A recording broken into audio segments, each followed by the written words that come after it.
A fine, nasty rain was drizzling at the Philadelphia airport. You would never have guessed that it was the middle of summer if you hadn't felt the sticky, stifling heat along with the humidity. You couldn't see the sun behind the gray shroud. I had been in this same airport just 5 hours earlier, on my way to Atlanta. When I got there, it turned out that the 3-day conference in Atlanta had been abruptly canceled, so I just turned around and headed back on the next flight. I probably still should have called home before my flight, but there didn't seem to be a pressing need. The local airline plane I'd taken to Atlanta was now on a return flight to Reading, so there were only 2 of us in the passenger cabin. "Hey there. Since we're alone here, do you mind if I sit next to you?" The stranger, the second passenger, asked me. "No problem. Make yourself comfortable." He was a good-looking guy, a little younger than me, well-groomed and stylishly dressed. "Do you use this flight a lot?" I asked him, just to break the ice. "Usually about once a month, and more often if I'm lucky," he answered eagerly. "How lucky is it to be in Reading?" I wondered. "I'm going to visit my girlfriend there," he grinned meaningfully. "Oh, well, then I guess you'll be lucky." There was a brief lull as the plane left the ground and began to gain altitude. "Does she live in Reading itself?" I resumed our conversation as soon as the atmospheric pressure was out of my ears. "Yes, but we usually meet and stay at the Sheraton Inn," replied my vis-a-vis. "Why?" "Well, she's married, so we have to be a little careful." "Why today? It's only the middle of the week." Here he grinned again and tapped the tip of his nose with his index finger. "It's all covered, Chief. Every time her husband goes out of town on business, she calls me and I fly right over. He's some kind of, engineer or something, and he travels a lot on company business. He won't be home this week until Friday." "I don't suppose she has any children?" I asked him. "You guessed wrong. She actually has 2. Her oldest daughter, who is going to college next month, is off at the coast with friends, and her son is at summer camp." The conversation suddenly took a very interesting turn.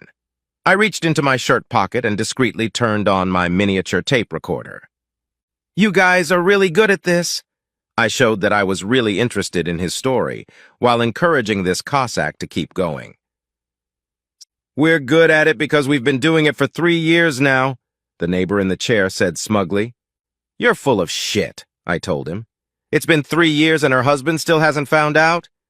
"I think it's because he spends too much time on his work or hobby."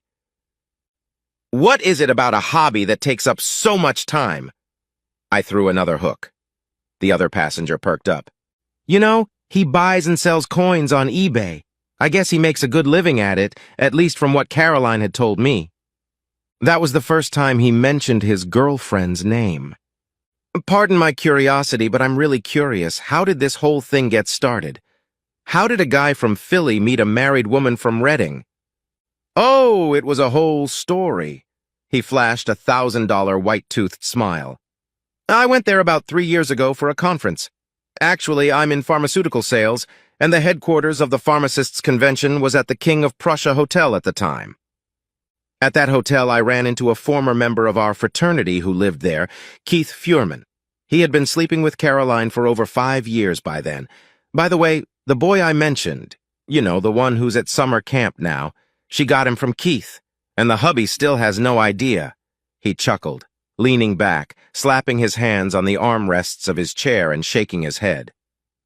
"Anyway, Keith was getting ready to move to Chicago at the time," he continued, calming down a bit. "Look, my first impression was, what a gorgeous woman." He smacked his lips. "Oh yeah, man, it was so sweet. Caroline is the most luscious woman I've ever met," he said dreamily, stretching his lips into a wide grin. "The next morning they asked me if I could replace Keith after he left. Heck, I jumped at the chance, and we've been great ever since." "What about your wife?" I asked him. "My wife? Buddy, I love her very much, and I'll make sure she never finds out about anything. I wouldn't do anything to hurt her." "You think your sex with another woman doesn't hurt her?" "No, of course not if she doesn't find out." "What about Caroline's husband?" "According to her, he's impenetrably stupid and clueless. Hey, I remember her laughing about naming Keith's son Bob Jr. just so her husband would think he was hers." He laughed again. I turned to the window and looked out at the land below. It looked like we were preparing to land in Redding. Why doesn't Caroline just divorce that asshole? There's a little trick to it, he winked and snapped his fingers. Her hubby has 2 more years until he's eligible for the company pension plan. She wants to wait until then to get her hands on his half of the pension. Besides, she's now figuring out a way to get her husband to pay for Bob Jr.'s college tuition later. Caroline seems to have it all figured out, and one day poor hubby is going to get it right between the eyes. Or rather, right between his branching horns, he cackled. I sure as hell wouldn't want to be in his shoes, I hissed. How are you going to get to the Sheraton? I usually take a cab. Look, I have a car here, right in the airport parking lot. I'd love to give you a ride, I offered him. I handed him a computer repairman's business card I happened to have in my pocket, and he gave me one of his own. Really? That would be great, rejoiced my traveling companion. It didn't rain in Redding, thankfully, and we made it to the Sheraton Hotel in about 20 minutes. I dropped him off at the entrance and watched him go inside. My wife Caroline met him at the door and took him under her arm as they walked to the elevator. Now I knew everything I wanted to know. I turned off the recorder and drove home. I spent the next 2 days taking care of urgent matters so that Caroline wouldn't know I was back. First, in her absence, I paid a visit to our home and gathered all sorts of papers and documents I might need. The coins I packed and loaded into the car were worth about $400,000 retail or about $280,000 wholesale. I only took the clothes and things I needed. I took care to leave no indication that I had ever been in the house. I made 4 copies of the audio recording. Using the computer, I canceled all joint credit cards and then reformatted the hard drive twice. All eBay information was contained only on my personal laptop. Cell phones I left alone as my daughter Sarah needed them. The next morning, I left my motel and headed to the bank. First, I emptied all of our accounts and then went to the mortgage lending department where I signed an emergency redemption application. They stated that my wife had to sign it too, to which I told them they could get her signature after the default. We owed more money on the house than we could have gotten when we sold it. I then cashed in 3 certificates of deposit and got fined for it. I cashed in my IRA one and got fined for it again. I didn't care. My insurance broker gave me 2 checks for the cash value of all my life insurance policies. In total, I received over $40,000 in cash. The bosses at my job didn't want to let me go. We talked, and I got cash compensation for 3 months of unused vacation, as well as 2 months of sick leave. They gave me a sizable check for my share of the company's profits, and a generous severance package at the same time, since I had categorically waived all rights to a pension plan and health benefits. Finished with work, I drove to Kutztown and prepaid for Sarah's 4-year tuition. I put $1,000 in an envelope for her, along with a short note, and left it at my mother's house. I got along very well with Sarah and wanted to keep it that way. I left a lot of things unfinished, and I was sure I would be accused of slander and irresponsibility.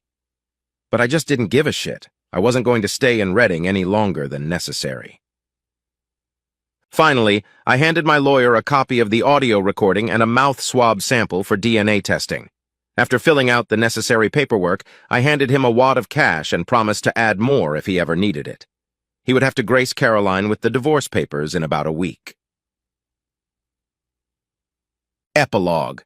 Guadalajara is beautiful at this time of the season, and probably almost year-round. I have a high-speed internet connection here, and my coin sales on eBay are going just fine. At this point, I have just enough money to get by until my Social Security payments start. Right now, I specialize in antique silver Mexican coins that fall into my hands from time to time. I respect my clients and always offer them a fair price, and they in return bring me beautiful items with history to sell. What to say about Caroline? Well, she screamed and complained for over a year about me leaving her house and all, and then my ex-girlfriend just gave up. Maybe she just got fed up, or maybe she found another asshole. Honestly, I don't care. It was easy for me to hide out here in the South, and I'm happy with my life. I take language classes 3 times a week, and I have a hard-working housekeeper with luscious forms who also shares my bed with me. I talk to Sarah every week, but Caroline doesn't need to know about that. life goes on.